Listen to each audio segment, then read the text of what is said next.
And we're going to try and set up a microphone here, and one of these keys should work. I think this one's probably working. Hey. There you go, first time.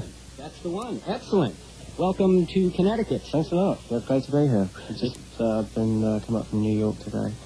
Spent the day in New York. I understand some of your ladies are in. Your manager called us yesterday and said, we can't find them anywhere. The ladies are out at Bloomingdale's. That's right, yeah. Shopping. Shopping madness, but there you go. Said your whole tour should just about take care of the shopping. Yeah, I think so. We're basing ourselves around shopping, you know. How long have you been in the States now? This time around? We've been here about 4 weeks altogether, 5 weeks probably. We had about 3 weeks rehearsing in Lancaster, Pennsylvania. And, why Lancaster, Pennsylvania? This I got to hear. Well, we've got the people who do the sound and lights based there, so it's all within the same building. So if anything goes wrong and as you build the sets and stuff, it's very handy to have everything around you. So that's really the main reason why we rehearsed that. We did last year as well. So we're talking a very produced show then, as far as lights and special effects, things like that. Yeah, much more so than last year. You know, I think we started off last year basing ourselves around like 3,000, 4,000 seaters. This year we will sort of come with a much more arena mentality, I think, from the show point of view. As I remember, you played Wolsey Hall last year. That's right, yeah, which is that's about 2,000, isn't it? Right, yeah. But nice little intimate. Oh, yeah. Great place to play. We just about grabbed you and brought you in the door here. Maybe we can set you up with a chair. Would you like something? No, I'm fine. I like to stand. You know, I stand throughout the show anyway, too. I do, too. You can't sit down. You get wired. You got to do what you do. Now, let's talk a little bit about you. I know you spent some time with the Buggles. That's right, yeah. And 2 years, I think. Okay, and what were you doing prior to that? Very little, actually. I was really just trying to find a way into the business, I suppose. I was like a session man in London, doing odds and sods here and there and everywhere. And really the Buggles came out of those kind of sessions that me and Trevor, which is where I bumped into Trevor, we were working together on that circuit. And we decided to go in and do something ourselves. The first thing we did was Video Killed the Radio Star. So, you know, we did incredibly well. So we got lucky, really. And then from there on, obviously, we joined Yes, and the whole thing tended to blossom from that situation. Now, which brings us up to Asia. Now, I was speaking yesterday with John Wetton, and it was the sort of thing where it was just a matter of getting the right chemistry together for the group.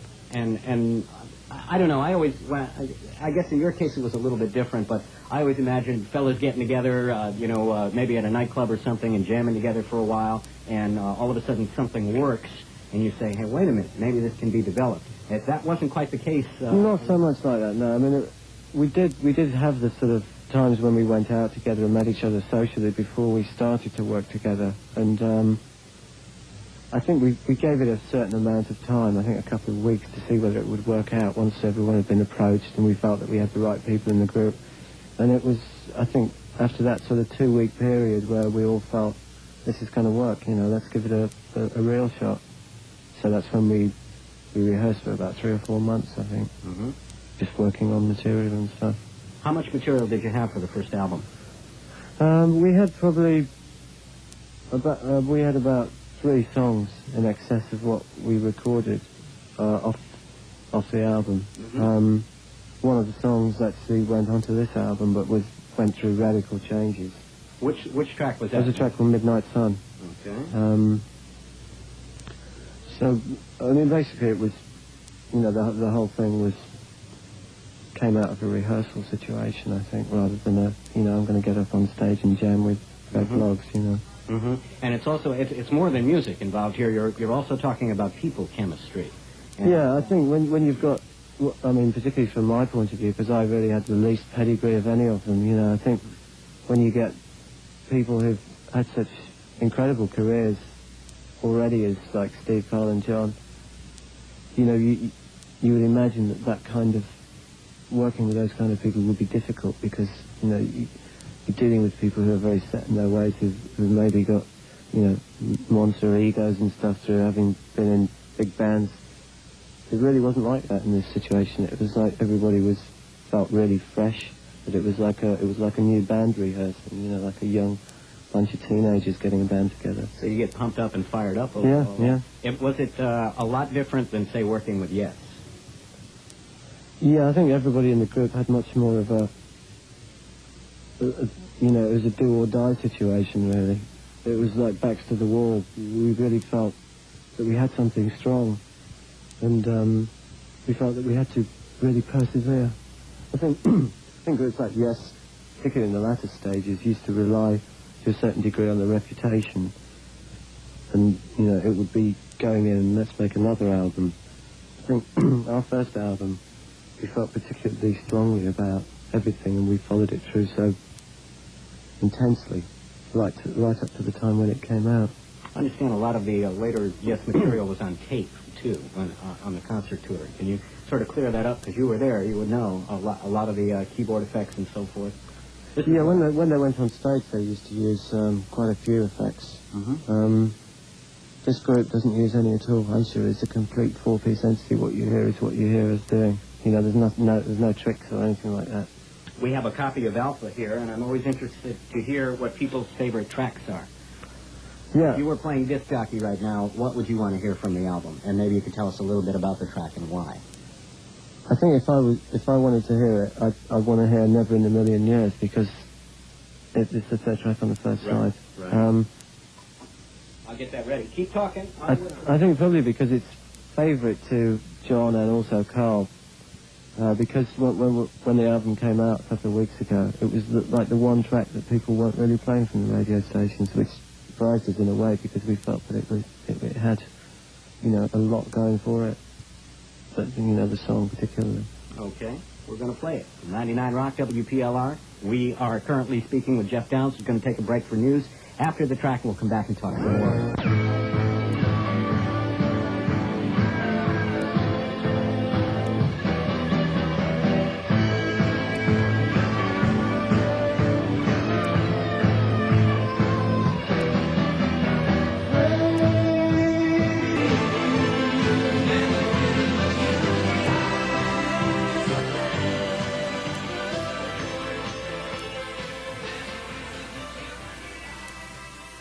Is currently in the middle of a tour. They're playing the New Haven Coliseum tonight. It is the place to be, without question. A couple of things I wanted to ask you. I know you have to leave in just a couple of minutes. About the tour itself. How long is the tour, and where do you go from here? It's a pretty long tour, actually. I think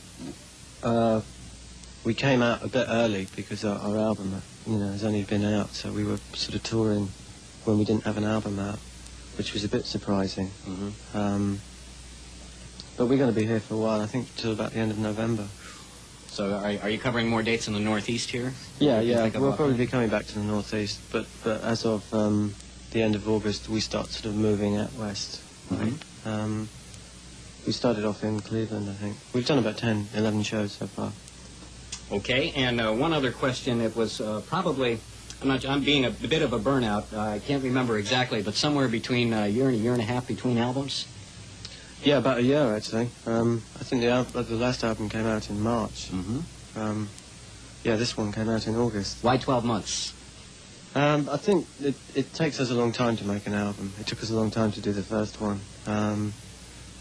Aside from the actual recording, which takes about 6 months, because there's a lot of work involved in multi-tracking and everything like that. Because I mean, we are unashamedly a major multi-tracking band. You know, all the vocals are a lot of vocals are multi-tracked, and there's a lot of keyboards and guitars on. Do you find that? Excuse me. Do you find that hard to bring into a live stage show?